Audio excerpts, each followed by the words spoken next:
बाबा बागेश्वर मेरठ में अपना दरबार लगाए हुए हैं और जहां भारी भीड़ पहुंच रही है, लेकिन मेरठ में आकर भी धीरेन्द्र शास्त्री ने कुछ ऐसा कह दिया जिसकी चर्चा होने लगी। धीरेन्द्र शास्त्री ने कहा कि वो मुसलमानों के खिलाफ नहीं है, लेकिन तब तक जब तक कि वो कायदे में रहेंगे। इतना ही नहीं, धीरेन्द्र शास्त्री ने तो मेरठ की धरती से हिंदुओं को एक नया मंत्र तक दे डाला।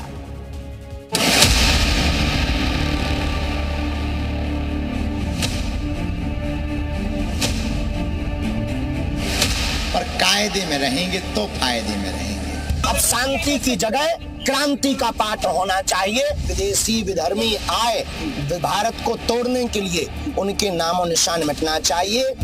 हिंदू राष्ट्र की मांग करने वाले धीरेन्द्र शास्त्री आजकल पश्चिमी यूपी के मेरठ में कथा कर रहे हैं और इस कथा से उन्होंने एक बार फिर सीधा एजेंडा सेट कर दिया है। बता दिया है कि अब बारी शांति नहीं क्रांति की है और इसके लिए उन्होंने हिंदुओं को एक मंत्र भी दे डाला है।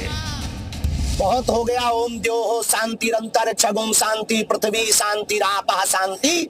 अब इस भारत को बचाने के लिए हिंदुओं ओम द्योः क्रांतिरंतर छगुम क्रांति पृथ्वी क्रांति रापः क्रांति श्लोक का पाठ होना चाहिए। अब शांति की जगह क्रांति का पाठ होना चाहिए।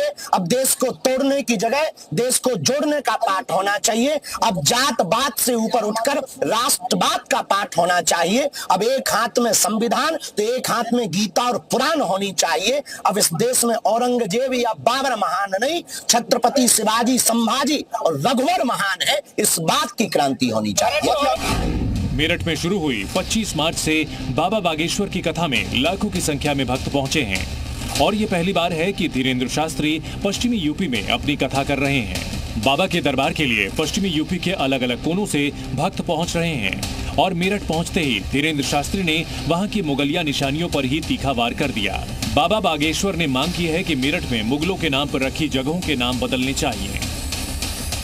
राणा सांगा के ऊपर आपत्तिजनक बयान दे रहे हैं। इस देश को मंदिरों को तोड़ने वाला महान नहीं हो सकता तो औरंगजेब कदापि महान नहीं हो सकता। और हम यही कहेंगे कि देश में जितने भी ये विदेशी विधर्मी आए भारत को तोड़ने के लिए, उनके नामो निशान मिटना चाहिए। और मेरठ में भी कुछ मार्ग कुछ जगह ऐसे हैं, उन जगहों के नाम बदलने चाहिए। और तो और धीरेन्द्र शास्त्री ने मुस्लिमों का विरोधी ना होने की बात कहकर उन्हें बड़ी चेतावनी भी दे डाली।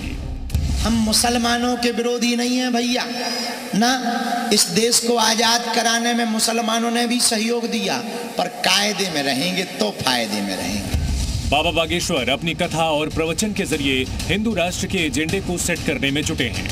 मुस्लिमों पर भी निशाना साधने में कोई कसर नहीं छोड़ते हैं और अब तो उन्होंने काशी मथुरा के साथ साथ संभल को लेकर भी एक नया नारा दे डाला। कानून पर, संविधान पर, भारत के सनातन पर पत्थर फेंक कर मांगोगे तो अभी तो हम यही कह रहे थे कि अयोध्या तो झांकी है, काशी मथुरा बाकी है। अब यही कहेंगे कि संभल काशी मथुरा तीनों बाकी है। पश्चिमी यूपी में मुस्लिम मतदाता बड़ी संख्या में हैं, जो सियासी तौर पर काफी प्रभावी भी हैं। 2024 के लोकसभा चुनाव हो या फिर 2022 के विधानसभा चुनाव, बीजेपी को सबसे ज्यादा नुकसान पश्चिमी यूपी के मुस्लिम बेल्ट में हुआ है।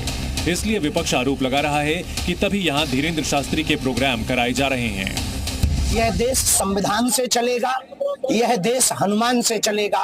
अब पूरे विश्व के लिए एकमात्र सनातन धर्म ऐसा है जो तृतीय विश्व युद्ध से पूरी दुनिया को बचा सकता है। भारत तेरे टुकड़े होंगे ऐसा नारा देते हैं वो जो पालघर जैसे संतों की हत्याकांड करते हैं, वो जो बहराइच, नूह, मेवात, मणिपुर, कोलकाता जैसी घटनाएं करते हैं, वो देश को तोड़ने वाली साजिशें हैं।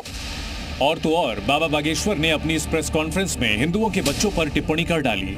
सरकार नारा दे रही है बच्चे दो ही अच्छे, हम भी मानने को तैयार हैं, पर चच्चे के 30 बच्चे क्यों?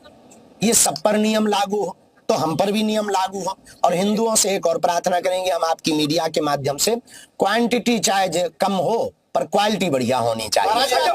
बच्चे 4 हो, बच्चे 4 हो पर कट्टर हिंदू होने चाहिए। मेरठ में बाबा बागेश्वर की ये कथा 29 मार्च तक चलनी है और कयास लगाए जा रहे हैं कि आखिरी के दिनों में सीएम योगी भी इसमें शामिल हो सकते हैं। इस तरह योगी और धीरेन्द्र शास्त्री की सियासी केमिस्ट्री हिंदुत्व की नई राजनीतिक बिसात बिछा सकती है।